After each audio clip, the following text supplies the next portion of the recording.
The kettle whistled loudly, steam curling from its spout.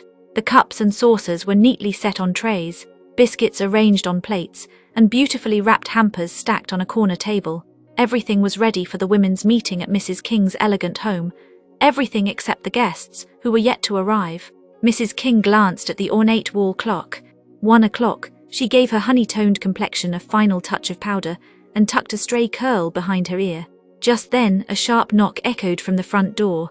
Finally, she breathed, hurrying to answer.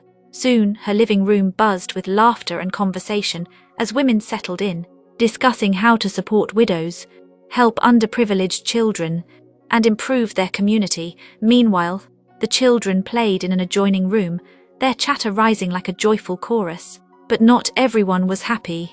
9-year-old Sarah sat quietly in a corner, clutching her hands together. She had tried to join the group, but Mrs. King's teenage sons, Brian and Vincent, had taken over the circle of children with their loud storytelling. "Can I tell a story too?" Sarah asked softly when they paused. Brian's eyes swept over her with disdain. "Who said you could talk here?" he sneered. "This isn't your mum's club, you don't belong with us." The other children giggled, their faces lit with mockery. Sarah's chest tightened, her eyes strung, but she swallowed her tears and quietly walked away. Moments later, Sarah appeared in the living room where the women were still engrossed in conversation.